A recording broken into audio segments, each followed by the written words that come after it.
दोस्तों, जय भीम, नमो बुद्धाय। ये बड़ी दुखद स्थिति है कि हमारे देश का राजा पागल हो गया है और ऐसे ऐसे निर्णय ले रहा है जिसे झलकता है कि उनकी मानसिक स्थिति सही नहीं है।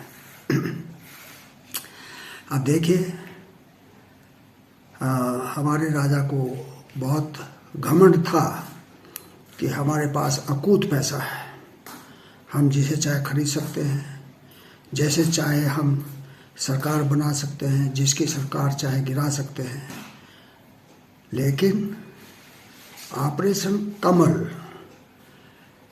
लगातार फेल हो रहा है। झारखंड में शिबू सोरेन को ईडी द्वारा गिरफ्तार किए जाने के बाद हमारे राजा ने सोचा था कि हम यहाँ अपनी सरकार बना लेंगे, लेकिन ऐसा नहीं हुआ। सरकार वहाँ पर झामुमो की जो गठबंधन सरकार है वही बनी और वही चल रही है। फिर उन्होंने सोचा कि हम एक छोटे से जो है चुनाव में हाथ आजमाते हैं चंडीगढ़ के। वहाँ पर दिन दहाड़े अपने क्या कहना चाहिए कारकुन के द्वारा वोटों की चोरी की गई, कराई गई। अब वो पकड़ में आ गई। सुप्रीम कोर्ट ने कहा ये तो प्रजातंत्र की हत्या है, और फिर उन्होंने जो है हमारे राजा ने सोचा कि क्यों ना हम आपके 3 जो है विधायकों को, पार्षदों को अपने उसमें चोले में ले आए। उन्होंने 3 पार्षद खरीद लिए। अब क्या होगा, 16 और 3 19, और वहाँ कितने रह गए, कुल 17। तो इसका मतलब है कि भाजपा का पलड़ा भारी। लेकिन यहाँ पर भी सुप्रीम कोर्ट ने ऐसा हथौड़ा चलाया कि इनकी योजना धरी की धरी रह गई। वहाँ पर पार्षद जो है आप गठबंधन का बना, और जिस आदमी ने सरेआम चोरी की थी उसके खिलाफ मुकदमा दायर करने का हुक्म सुप्रीम कोर्ट ने दिया। अब ये 2 हो गई बात। अब तीसरा क्या है?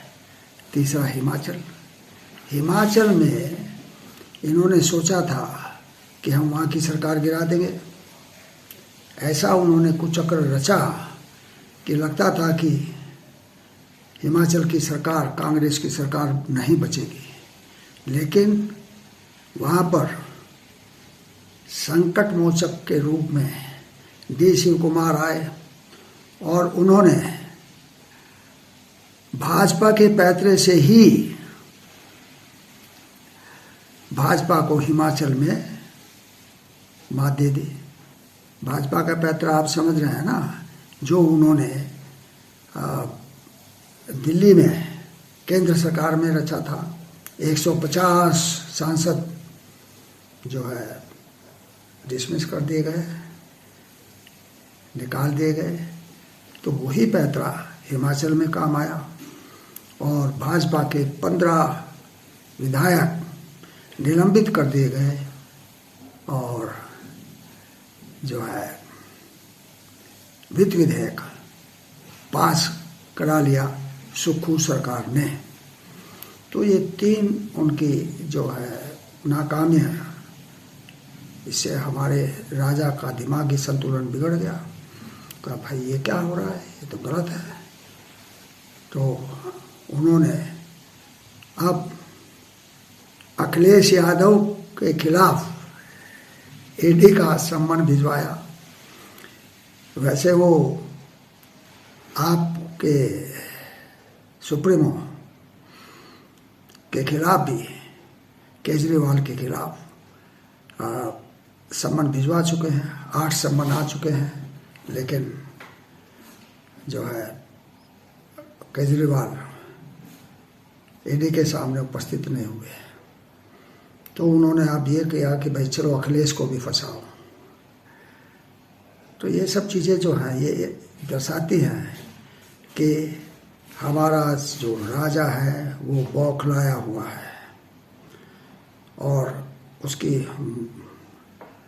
मनस्थिति बिगड़ गई है, खराब हो गई है, असंतुलित हो गई है। इसीलिए अब बताओ, राजा ने समुद्र में गोता लगा लिया कि भाई मैं समुद्र में जाऊं और वहाँ पर डूबी हुई द्वारका को ढूंढूं। तो द्वारका को क्या ढूंढना है, वो वहाँ पर गए, चटाई बिछाई और एक छोटी सी जो है पत्थर की शिला के सामने भजन पूजन कर दिया कि भाई यही है द्वारका। तो ये सब जो काम कर रहा है हमारा राजा, इससे पता चलता है कि राजा की नैया डावाडोल है, सिंहासन जो है डोल रहा है। तो अब क्या करा जाएगा, देखिए आगे आगे होता है क्या। प्रजा को जो है सजग रहना चाहिए और इनके हर पैतरे को नाकाम करना चाहिए। ईवीएम को बर्खास्त कराना चाहिए, उसको तोड़ना चाहिए और उसके खिलाफ आवाज़ उठानी चाहिए पूरी जनता को, पूरे देश की जनता को, क्योंकि ये जनता के भविष्य का सवाल है, जनता के आने वाली संतति का सवाल है। इसलिए ईवीएम का खेल ना चलने दो, सजग